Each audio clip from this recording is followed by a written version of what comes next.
बस एक बार पुनः हम लोग आ चुके हैं अपने लेक्चर एंड टॉपिक को आगे बढ़ाने के लिए। तो जैसा कि आप सभी लोग जानते हैं, हम लोग पढ़ रहे हैं मूविंग चार्ज एंड मैग्नेटिज्म, और इसमें हम लोगों ने पिछले लेक्चर में ये बात कर लिया था कि एक करंट कैरिंग वायर है जो कि लंबा है, तो उसके द्वारा किसी पर्टिकुलर पॉइंट पे कितना मैग्नेटिक फील्ड प्रोड्यूस किया जाएगा।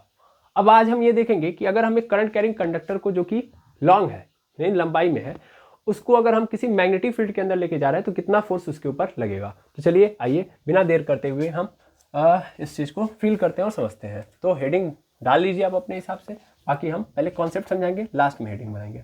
तो मैंने क्या किया है कि एक मैग्नेटिक फील्ड को पकड़ा है। क्या किया है? मैग्नेटिक फील्ड को पकड़ा है। ध्यान दीजिएगा, मैंने मैग्नेटिक फील्ड यहाँ पे क्रॉस क्रॉस क्रॉस बना दिया। तो इसका मतलब क्या है? मैग्नेटिक फील्ड कैसी है? बाहर की ओर है कि अंदर की ओर है? सर अंदर की ओर है। इनवर्ड मैग्नेटिक फील्ड आपने यहाँ पे रख लिया। ओके, और इसमें आपने क्या कर दिया? एक करंट कैरिंग कंडक्टर को रख दिया। इस करंट कैरिंग कंडक्टर की लंबाई L है। लंबाई कितनी है? L है। ध्यान से देखेंगे, लंबाई L है, और इसका जो क्रॉस सेक्शनल एरिया है वो क्या है? E है ना? क्रॉस सेक्शनल एरिया क्या है?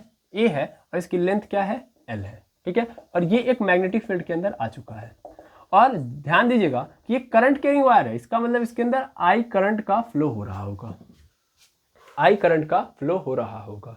तो हमसे ये पूछ रहा है कि इस कंडक्टर के अंदर जो इलेक्ट्रॉन, या सिंपल समझो, इस कंडक्टर के ऊपर, ऐसे पकड़ लेता हूं, इस कंडक्टर के ऊपर कितना फोर्स लगेगा। क्यों फोर्स लगेगा? क्योंकि बाहर मैग्नेटिक फील्ड है, और ये कंडक्टर चूंकि इसके अंदर क्या फ्लो हो रहा है? करंट का फ्लो हो रहा है, तो इसके चारों ओर भी क्या बनेगा? एक मैग्नेटिक फील्ड। तो दो मैग्नेटिक फील्ड जब आपस में टकराएंगी, यानी दो मैग्नेटिक फील्ड जब आपस में कोलैप्स करेंगी, तो जाहिर सी बात है 102 नहीं, 200% नहीं, 300% नहीं, 500% कंफर्म है कि मैग्नेटिक फोर्स प्रोड्यूस होगा। आई बात समझ में? तो चलिए स्टार्ट करते हैं और ये देखते हैं कि कितना मैग्नेटिक फोर्स प्रोड्यूस होने वाला है। तो जैसा कि आप सभी लोग जानते हैं कि करंट का फ्लो मतलब इलेक्ट्रॉन का फ्लो, मेनली यहाँ पे इलेक्ट्रॉन का फ्लो हो रहा होगा। तो हम क्या करेंगे? एक छोटे से इलेक्ट्रॉन को पकड़ेंगे। जैसा कि हमको पता है कि एक चार्ज पार्टिकल पे जो फोर्स लगता है वो क्या होता है सर? वो होता है Q V B sine theta, होता है ना? F is equal to Q V B sine theta होता है। अगर हम इसको वेक्टर फॉर्म में लिखना चाहें तो लिख सकते हैं कि F इज इक्वल टू यहाँ पे Q, और यहाँ पे लिख देते हैं V क्रॉस B, लिख देते हैं। हम क्या देखेंगे? Force on one electron, one electron. तो हमारे लिए आवेश जो होगा वो क्या हो जाएगा? E हो जाएगा, एक इलेक्ट्रॉन हो जाएगा। तो F is equal to Q के जगह पे हम क्या डाल देंगे? E डाल देंगे। और मेनली इलेक्ट्रॉन जब चलता है तो उसकी स्पीड क्या होती है? V क्या आता है? V सर स्पीड होता है। स्पीड जो होगी यहाँ पे क्या होगी? VD हो जाएगी, कैसा नो, और क्रॉस B हो जाएगा। यहाँ पे थोड़ा सा आप इसको सही तरीके से वेक्टर फॉर्म में लिख लीजिएगा। तो VD इंटू B हो जाएगा कि नहीं हो जाएगा? Yes or no? बिल्कुल सर। तो यहाँ पे VD इंटू B हो जाएगी। ये तो एक इलेक्ट्रॉन की कहानी है। क्या सिर्फ एक इलेक्ट्रॉन कंडक्टर के अंदर फ्लो कर रहा होगा? सर बहुत सारे इलेक्ट्रॉन होंगे, ठीक है ना? तो अगर हम बहुत सारे इलेक्ट्रॉन पे इसी तरीके का फोर्स निकालें तो कितना होगा? तो अगर हम टोटल फोर्स निकालें, क्या निकालें? Total force. तो टोटल फोर्स के लिए हमको ये देखना पड़ेगा टोटल नंबर ऑफ इलेक्ट्रॉन कितने हैं, है ना? टोटल नंबर ऑफ इलेक्ट्रॉन कितने हैं। अगर हम टोटल नंबर ऑफ इलेक्ट्रॉन निकालने जाएं तो मतलब देखिए टोटल फोर्स मतलब एक काम करिए ना, इसको स्मॉल एफ से रिप्रेजेंट करिए, इसको स्मॉल एफ से, इसको स्मॉल एफ से, और इसको क्या कर लीजिएगा? कैपिटल एफ से रिप्रेजेंट करिएगा, ताकि ये पता चलेगा कि टोटल फोर्स कितना होगा, क्योंकि तो छोटा है ना, एक इलेक्ट्रॉन पे लगने वाला फोर्स है। टोटल फोर्स निकालो। तो टोटल फोर्स निकालने के लिए सबसे पहले ये तो पता करना पड़ेगा कि कितने इलेक्ट्रॉन है हमारे पास। तो मैं मान लूंगा n इलेक्ट्रॉन है। क्या है? n इलेक्ट्रॉन है। भाई एक इलेक्ट्रॉन तो होगा नहीं, उनके ऊपर चार्ज कितना है? E। लेकिन कितने में है भाई? इतने दूर में है ना, तो ये दूरी भी तो दिखानी पड़ेगी, और दूरी दिखाने का मतलब वॉल्यूम, ऐसा नो, इस पूरे कंडक्टर के अंदर फ्लो हो रहा है इलेक्ट्रॉन का। तो जितने भी फ्री इलेक्ट्रॉन है इस कंडक्टर के अंदर, उनको कैसे दिखाएंगे सर? वो दिखाएंगे n इंटू ए इंटू एल, और बगल में क्या आ जाएगा? E, है ना? Number of electron in A L volume, and this is the charge of one electron. Clear है? तो ये टोटल हमको क्या दे देगा? चार्ज दे देगा। और सभी इलेक्ट्रॉनों की स्पीड तो सेम होगी भाई। यहाँ पे क्या होगा? VD होगा, इसमें तो कोई दुविधा नहीं है। यस और नो? कोई दुविधा है नहीं। तो ये तो हमको पता है। अगेन मैं अच्छे से लिख दे रहा हूं कि F इज इक्वल टू मिल जाएगा हमको NaL VD, सॉरी VD कह रहा हूं, E हो जाएगा यहाँ पे, और यहाँ पे बगल में क्या हो जाएगा? VD इंटू B हो जाएगा। बिल्कुल। तो ये टोटल फोर्स आ गया हमारे पास। मैं बारी बारी इसको मल्टीप्लाई कर सकता हूँ, मल्टीप्लाई भी कर लो यहीं पे। F इज इक्वल टू क्या मिल जाएगा हमको? NaLe VD इंटू यहाँ पे क्या हो जाएगा? यहाँ पे हो जाएगा B के बगल में मल्टीप्लाई भी तो कर लो, NaL ALE इंटू B हो जाएगा। यस और नो? ये मैंने मल्टीप्लाई कर दिया, इसका इस पूरे का बारी बारी इसमें क्या कर दिया, मल्टीप्लाई कर दिया। क्या हुआ? कौन दोनों इंटू में है? हाँ, तो VD इंटू बी, अगर ये इंटू में है तो मैंने इंटू में ही तो किया है, मतलब बारी बारी मैं लिख सकता हूँ, नहीं लिख सकता हूँ? नहीं लिख सकता हूँ, सही है। चलिए अच्छी बात है। यहाँ पे क्या लगा दीजिए, क्रॉस V, ठीक है ना? क्या लग जाएगा, क्रॉस V, इसमें कोई दिक्कत नहीं। अब हमने एक फार्मूला पढ़ा है पिछले से पिछले चैप्टर में, पिछले से पिछले चैप्टर मतलब हम लोग पढ़ रहे थे जब करंट, है ना? तो करंट में हम लोगों ने ये पढ़ा था कि हम किस तरीके से करंट का रिलेशन किसके साथ दिखा सकते हैं। एस्केप वेलोसिटी होती है, ड्रिफ्ट वेलोसिटी होती है।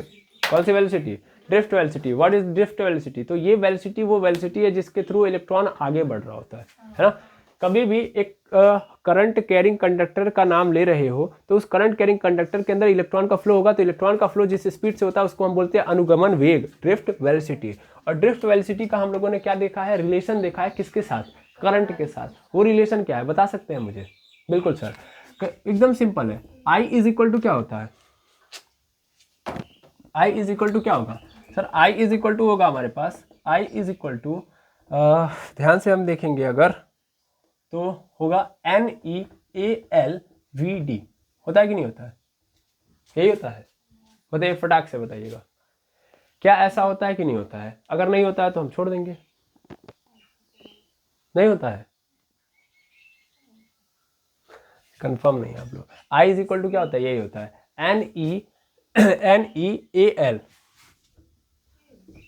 NeAl V into D. तो V इंटू डी नहीं होता है, VD होता है मेनली, ठीक है ना? इसमें कौन क्या क्या बता सकते हैं? N है नंबर ऑफ इलेक्ट्रॉन, E क्या है? एक इलेक्ट्रॉन का चार्ज, और उसके बाद A क्या है? A है cross sectional area of wire या कंडक्टर। L क्या है? L is the length of wire. And VD क्या है? It is a drift velocity. जी कहाँ पे? N E पे क्या आप बोल रहे हैं? स्क्वायर है। E पे स्क्वायर कहाँ से आएगा? एक बार कॉपी निकालिए, चेक करिए आप, ठीक है? एक बार पॉज करिए, इनको चेक करने दीजिए। चलिए सेटिस्फाइड हो गए। फिलहाल में हम देखते हैं कि यहाँ पे जो हमने फॉर्मूला लिखा है वो उसमें मिस्टेक क्या है। उसमें मिस्टेक सिर्फ इतनी है कि वो ई स्क्वायर वगैरह नहीं रहेगा, एक्चुअल में यहाँ पे एल ही नहीं रहेगा। सिंपल फॉर्मूले में जो आता है वो ये आता है कि NeAVd होता है, ठीक है? ये होता है आई और ड्रिफ्ट वेलोसिटी के बीच में रिलेशन। ओके, अब ये आई मिल गया मुझे क्या चाहिए? मुझे सर ये वाला पूरा पोर्शन चाहिए, मुझे चाहिए ये। मैंने ऐसा क्यों किया अभी मैं समझा रहा हूँ, ध्यान से देखो। मुझे ये चाहिए ना, लेकिन इसमें ध्यान से देखा जाए तो ये L बस आ गया है, बाकी अगर देखा जाए तो ये I की जगह पे आ चुका है, NeAVd दैट इज I। लेकिन सर इसमें L भी इंक्लूडेड है, तो मुझे इस I के साथ L भी इंक्लूड, मतलब इनमें L भी इंक्लूड कराना है। तो L इंक्लूड कराना है तो बोथ साइड क्या कर दो, L से मल्टीप्लाई कर दो। तो यहाँ पे लिख देना, चूंकि ये हमने पढ़ा है, किसी जीवन में हमने ये पढ़ा है कि I इज इक्वल टू इतना होता है, ठीक है ना? अब ध्यान से देखो, तो हम L से मल्टीप्लाई कर देंगे तो I इंटू क्या हो जाएगा, L इज इक्वल टू यहाँ पे भी हो जाएगा NeAlVd हो जाएगा, बिल्कुल। अब इस चीज को, मतलब इस पूरे को उठा के कहाँ पे रख सकता हूँ मैं? यहाँ पे रख सकता हूँ, मतलब इस पूरे की जगह पे IL आ गया, इसको उठा के रख दो यहाँ पे, तो इस पूरे की जगह पे मैं रख दूंगा। तो F इज इक्वल टू क्या मिल जाएगा मुझे? IL हो जाएगा और इंटू क्या हो जाएगा, क्रॉस में B। भाई इस पूरे की जगह पे क्या डाल दिया मैंने? IL। देखिए इस पूरे की जगह पे क्या डाल दिया? IL, और इंटू क्या हो गया? B। और देखिए क्रॉस है, अभी भी मैंने क्रॉस हटाया नहीं है, तो क्रॉस होने का मतलब क्या है कि जाहिर सी बात है यहाँ पे क्या आएगा, यहाँ पे आ जाएगा साइन थीटा। तो ILV साइन थीटा, ठीक है ना? एक काम करो, इसको कैपिटल रखो, ILV साइन थीटा। क्लियर है? ILV sine theta. अब ये जो आया है ये आपका एक करेक्ट क्या है फॉर्मूला है। एक चीज और मैं समझाना चाहूंगा, ध्यान से देखो, ये जो फोर्स होगा और ये जो VD की डायरेक्शन होगी वो आपस में अपोजिट होगी, तो इस कारण हमेशा क्या लगेगा यहाँ पे? माइनस। जब भी VD से रिलेशन दिखाया जाएगा तो उस केस में आपको क्या दिखाना पड़ेगा? माइनस। कारण सर देखो करंट की डायरेक्शन, यहां से आप समझ सकते हो करंट की डायरेक्शन इधर है, इलेक्ट्रॉन की डायरेक्शन इधर है, तो दोनों एक दूसरे से क्या है? अपोजिट है। तो मैं यहाँ पे माइनस लगाऊंगा कि नहीं लगाऊंगा? अगर यहाँ पे माइनस लगाओगे तो भाई जाहिर सी बात है फोर्स भी अपोजिट काम करेगी नहीं करेगी? ऐसा नो, करंट की डायरेक्शन इधर, इलेक्ट्रॉन की डायरेक्शन इधर, तो अपोजिट है, तो अपोजिट वेलोसिटी दिखा रहा है ना, वेलोसिटी की डायरेक्शन भी तो अपोजिट होगी, तो यहाँ पे क्या लगेगा माइनस। अब आया समझ में जो मैंने बोला, है ना, क्लियर है। तो वहां पे माइनस लगेगा तो यहाँ पे भी माइनस लगेगा कि नहीं लगेगा, ये बताओ, यहाँ पे माइनस लगेगा। अब यहाँ पे जो माइनस वाला खेल है सर खत्म हो गया, बिकॉज हमने वो क्या कर दिया, हमने उसको हटा दिया। हम जब आई की वैल्यू लिखेंगे तो हमेशा क्या लगाएंगे, यहाँ पे माइनस लगाएंगे, ठीक है ना, जब हम लिखेंगे तब माइनस लगाएंगे। अब तो हमने उसको हटा दिया ना, क्योंकि यहाँ पे भी तो माइनस था, यस और नो, ओके ओके। तो अब हमारे पास आ गया F is equal to I L B sine theta, इसको सही फॉर्मेट में लिख दो तो F is equal to B I L sine theta होगा। ये जो फॉर्मूला है यही करेक्ट फॉर्मूला है, ये ऊपर वाला करेक्ट नहीं था, उसी को सही कर दिया, हो गया। अब यहाँ से आप कई सारी चीजें ऑब्जर्व कर सकते हो, कब मैक्सिमम फोर्स लगेगा उस कंडक्टर के ऊपर, कब मिनिमम फोर्स लगेगा, कब मिनिमम लगेगा बताओ, जब कंडक्टर इस मैग्नेटिक फील्ड के साथ जीरो एंगल बना रहा होगा। जीरो एंगल मतलब देखो ये कैसा है, मैग्नेटिक फील्ड की डायरेक्शन कैसी है, इस डायरेक्शन में है ना, और मैंने कंडक्टर को भी क्या कर दिया, उसी डायरेक्शन में रख दिया। तो कंडक्टर, ध्यान से देखना, कंडक्टर और इस मैग्नेटिक फील्ड की डायरेक्शन क्या हो जाएगी, सेम हो जाएगी।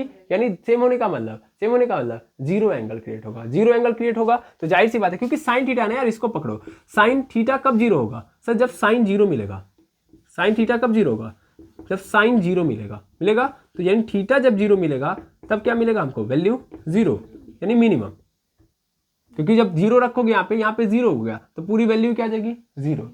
और अगर मैक्सिमम कब मिलता है तो साइन में मैक्सिमम वैल्यू क्या होती है सर, साइन थीटा की सबसे मैक्सिमम वैल्यू क्या होती है, 1। वो कब होती है, जब 90 होता है। तो यहाँ पे थीटा की वैल्यू क्या आ गई, 90। जब थीटा की वैल्यू रखोगे तो 90 रखोगे तो क्या होगा, मैक्सिमम। यानी ये है मैग्नेटिक फील्ड की डायरेक्शन, ये है कंडक्टर की डायरेक्शन, देख पा रहे होगे, मैग्नेटिक फील्ड की डायरेक्शन, ये कंडक्टर की डायरेक्शन। यानी कंडक्टर और मैग्नेटिक फील्ड एक दूसरे से अगर क्या होंगे, परपेंडिकुलर पे होंगे, तभी क्या होगा, मैक्सिमम फोर्स उनके ऊपर लगेगा। किसके ऊपर, कंडक्टर के ऊपर, उस मैग्नेटिक फील्ड के द्वारा। क्या मेरी बात समझ पाए जो मैंने बोला, हाँ या ना। अब इस चीज को थोड़ा और ऑब्जर्व करो ना, मैं ये क्यों बोल पा रहा हूं कि यहाँ पे कंडक्टर और ये फलाना ढिमकाना है। पहले ध्यान से देखो भाई, यहाँ पे लिखा गया बी, दूसरा लिखा गया आई, तीसरा लिखा गया एल। एक बात बताओ, ये जो मल्टीप्लीकेशन का खेल हुआ है वो किसके किसके बीच में हुआ है भाई, ये जो साइन थीटा है वो किसके किसके बीच का है, बस इतना बता दो हमको, किसके बीच का है, आई और बी के, सिंपल आई और बी के बीच का ही तो है। क्या आई क्या बोलते हैं, आई आपका वेक्टर क्वांटिटी है, नहीं सर, तो आई वेक्टर क्वांटिटी तो है नहीं। वेक्टर क्वांटिटी अब किसको मानना पड़ेगा, साइन थीटा आया, क्रॉस प्रोडक्ट आपने माना है, तो किसके साथ रिलेशन दिखाया होगा, लेंथ के साथ।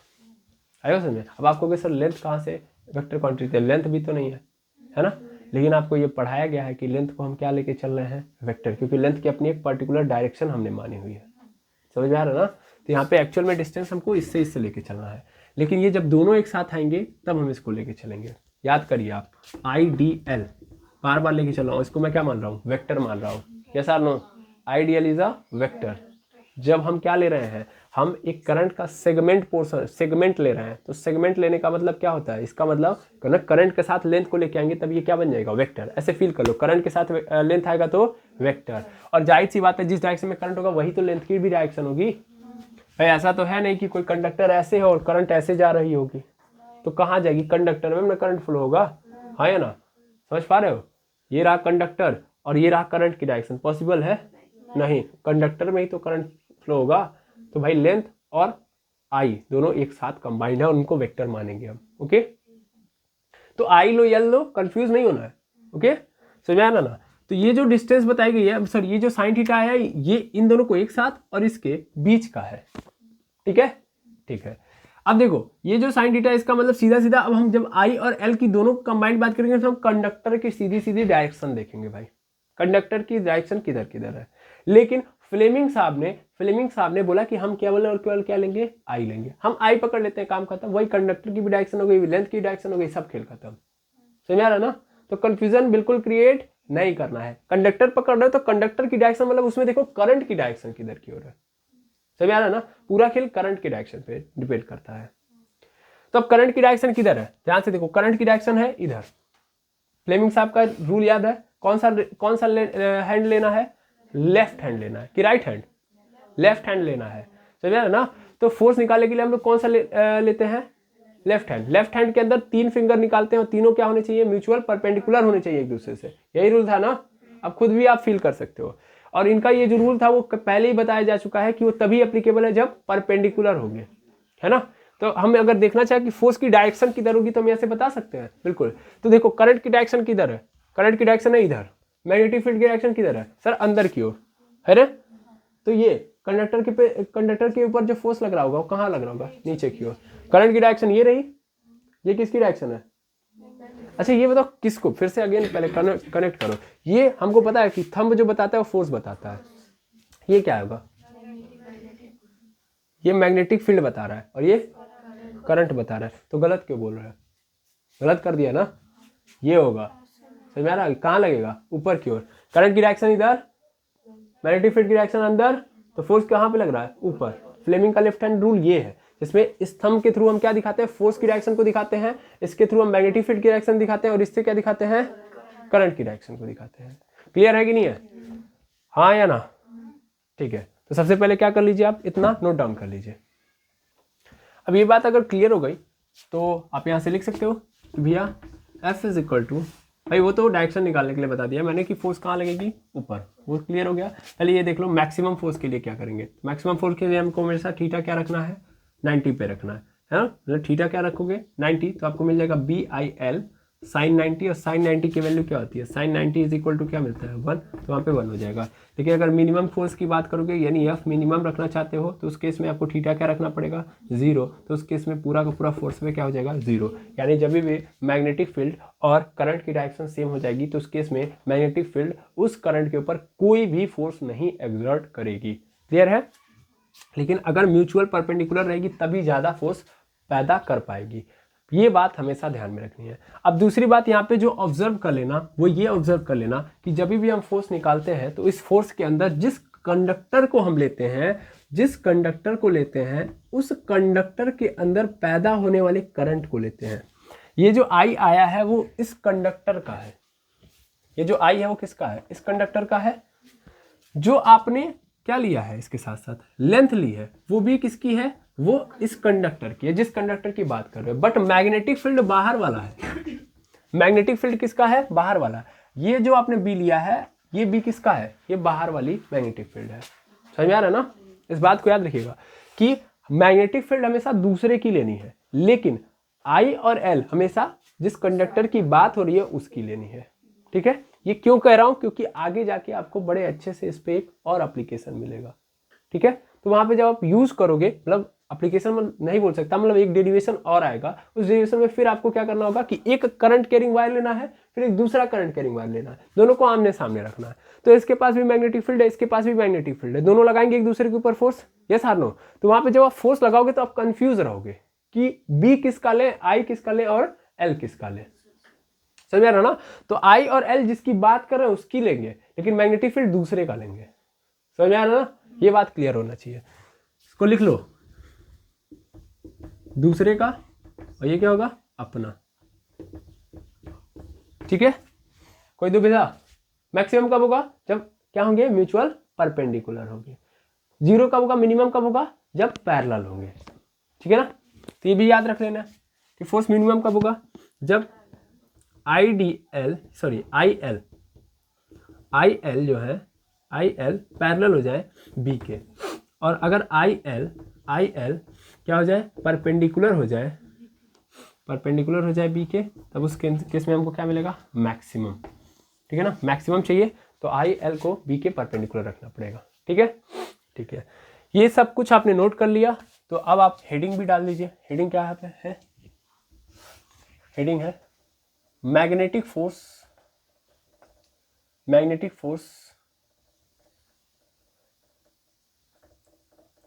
at a current carrying conductor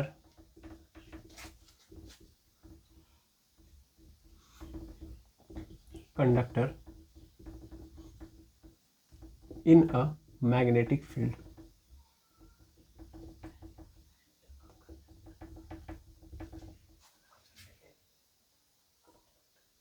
magnetic force at a conductor, current carrying conductor in magnetic field या due to magnetic field. Okay, clear है? ठीक है, इसको नोट डाउन कर लेंगे। फिर नेक्स्ट क्लास में मिलेंगे जहाँ पे हम दो अलग अलग वायर लेंगे और वहाँ पे क्या करेंगे, एक साथ रखेंगे और रखने के बाद ये देखेंगे कि एक दूसरे के ऊपर कितना फोर्स एक्सर्ट कर रहे हैं। तो आज के लिए इतना, मिलते हैं नेक्स्ट वीडियो में। Thank you very much hammers.